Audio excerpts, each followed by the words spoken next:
Hello guys, welcome again to our ethics keyword series, and today we are going to discuss code of ethics and code of conduct. This year we know that UPSC has asked this question. Again, this particular series is not just about defining and understanding the examples. It is a 360 degree of these terms which will help you to write the answers in a manner that will elevate your marks from that 75, 80 and to 115, 120, right? So let's begin. Okay, let's define code of ethics. It is generally defined as what? It's generally defined as a statement. Now this is very important. It comes as a statement. It is written. It has to be written. It has to be written, right? Defined as a statement of an organization's, right? Of an organization's, for example, civil services, right? For example, organization, for example, army, right? Or organization, it could be corporate, for example, Tata, right? So it's a statement given by that particular organization or professions. Or professions core, or professions, for example, medicine, right, engineer, whatever it is, or professions core values and ethical principles, right, and hence code of ethics, right. So it sets broad aspirational goals. It sets broad aspirational goals, right. These broad aspirational goals does what? It guide mindset and decision making. And these broad aspirational goals are not materialistic goals. These are the goals of values like your integrity, objectivity, public interest. So the aspirational goal is what? To maintain integrity, to maintain objectivity, to maintain public interest. So that if you do these things, like these are the only, it's not the only thing, there are others also, right? You guide your mindset towards making that particular organization ethical, right? Right. So example will be US Code of Ethics for Government Service 1958. And that is very beautifully it says, and I love it. Like it beautifully says, give full day's labor for a full day's pay, right? And the government, just imagine, is a government body which is saying, right? The US Code of Ethics for Government Service of 1958 says that give full day's labor for your full day's pay. The money that you are getting at the end of the day, right, it should be concomitant, it should be equal to the labor that you are putting in that particular day. Excellent, brilliant, right? Okay, we have understood code of ethics. Now let's understand code of conduct. Code of conduct, right? So the body called Transparency International, again, a very famous body. It releases indices with regards to corruptions, right? So it says, it defines as this, like we're defining code of conduct, right? Don't forget. It defines as a public code of conduct, again a statement. So statement means that it has to be written, it has to be documented. A statement of principles, again very important, of principles and values, right? Any institution, any organization is nothing but summation of their principles and values. You take away principles and values, that organization falls flat, right? It's a statement of principles and values. It does not stop here. What it says, establishing expectations and standards,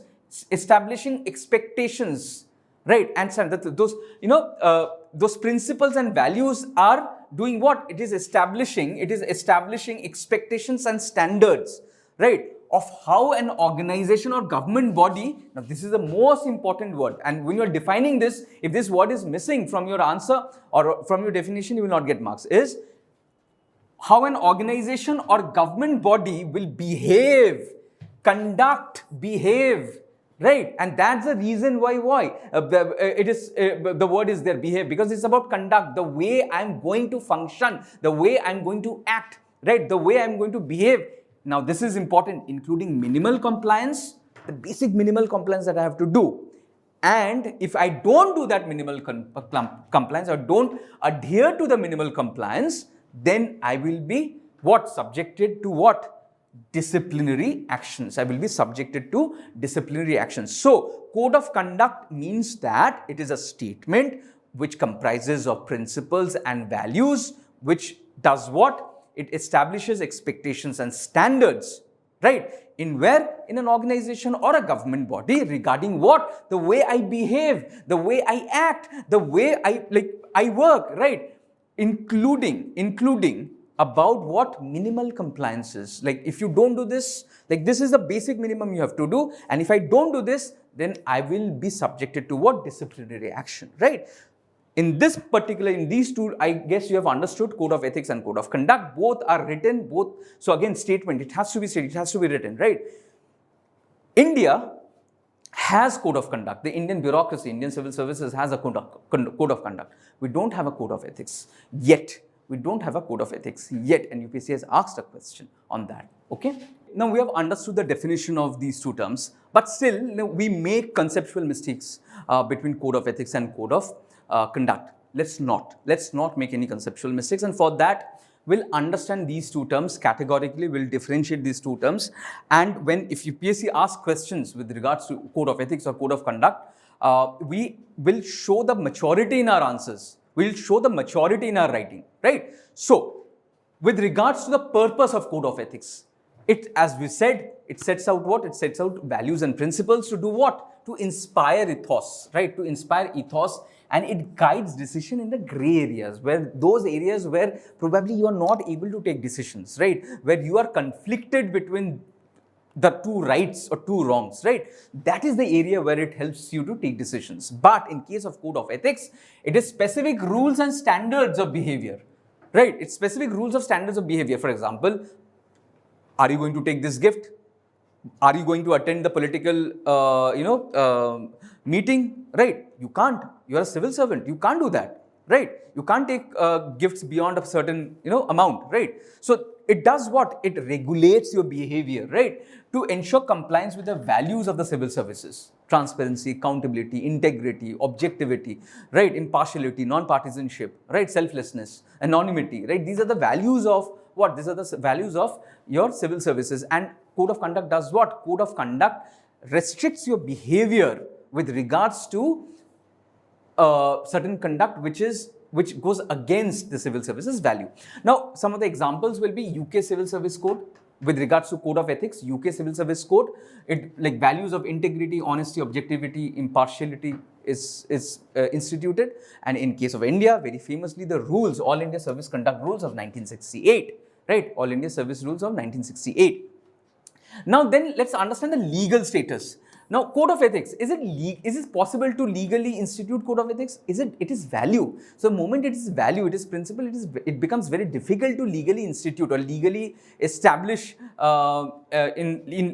because how do you define? So, the first step in legality is that you have to define that particular object, right? So how do you define compassion? How do you define objectivity? It's very difficult to define. Because it's very difficult to define, it is very difficult to situate it in the ambit of law. So, generally not legally binding, right? Generally not legally binding, but is, code of conduct legally binding? Of course, it is. We have rules 1968. Right, legally enforceable and can be part of law, regulation of binding contract terms, and violation of these rules, regulations, right? And we have seen will draw what penalty, right? At times there are reprimand, right? At times there are, suspensions, and there are cases where it leads to what? It leads to, throwing you out of the service, right? Throwing you, for example, you have seen in case of Pooja Khetkar.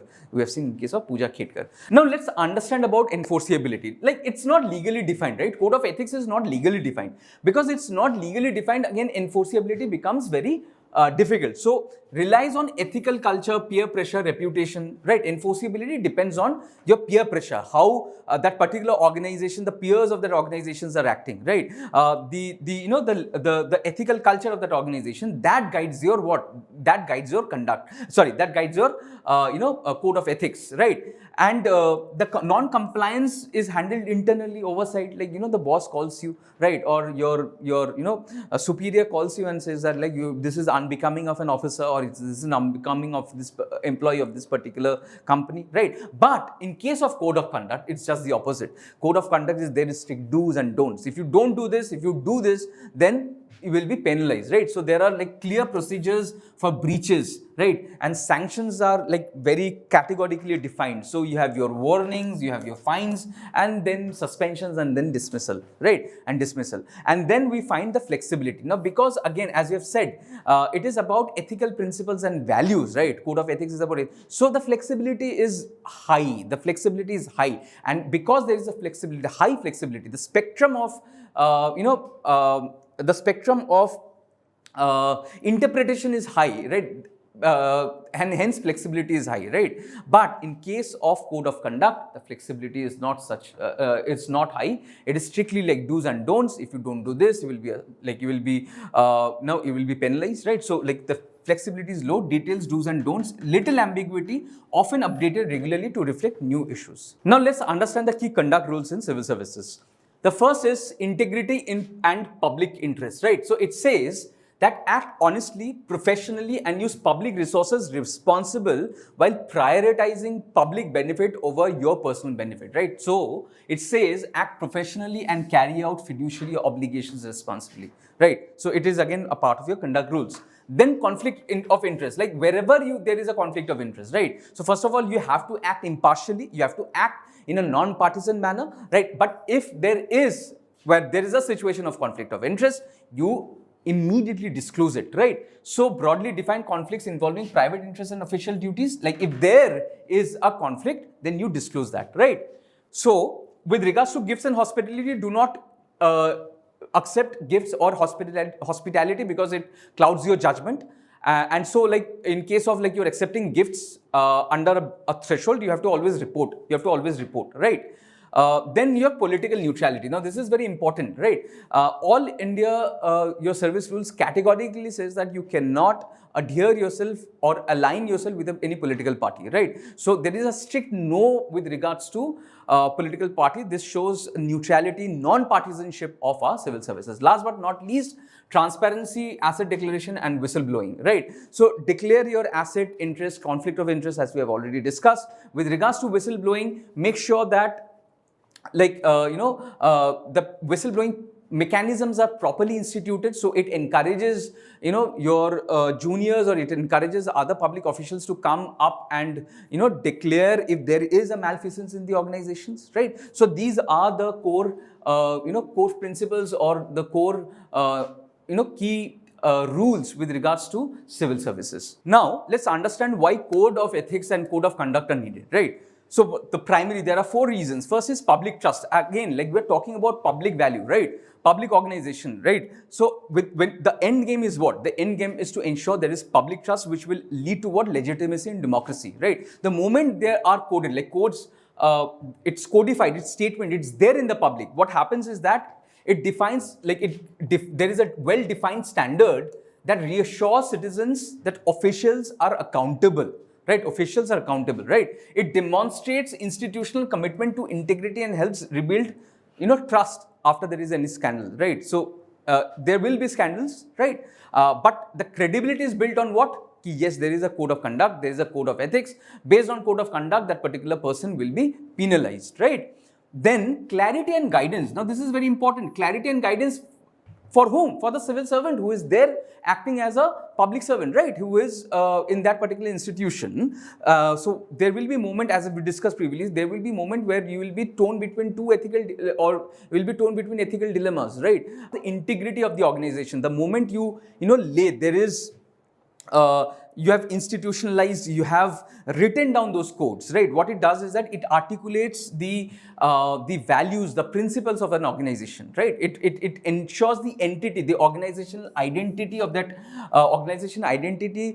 particular institution or organization is maintained, right? Again, that is the reason why code of ethics and code of conduct is important. So what are the 4 things you have to understand? Number 1 is public trust. Second is clarity and guidance.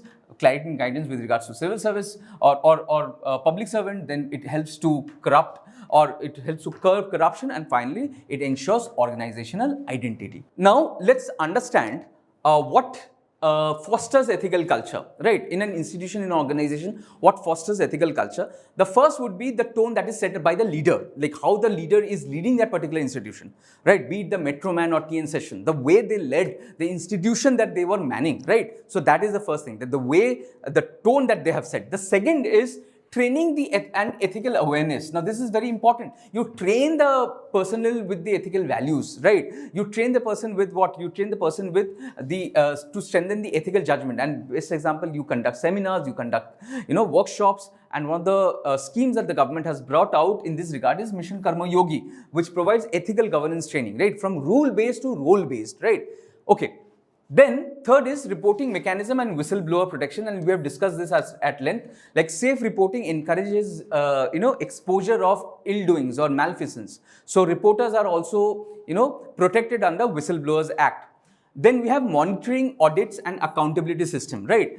So audits does what? Audits ensure that there is transparency and fairness in the institution, right? We have seen many CAG reports have revealed many irregularities, right? For that, many corrective measures have been taken, right? Last but not least, transparency and public accountability. Like transparency and public accountability also empower citizens and it builds trust. And the best example would be your RTI. Like RTI is an instrument. What it does is that RTI is as an instrument, it opens up information to the public. So the public can take that information, scrutinize it and hold the public servant accountable. And for doing that, what it is doing, it is holding that particular servant or particular government official to accountable to what? To the code of ethics and code of conduct that is instituted in that particular department or ministries.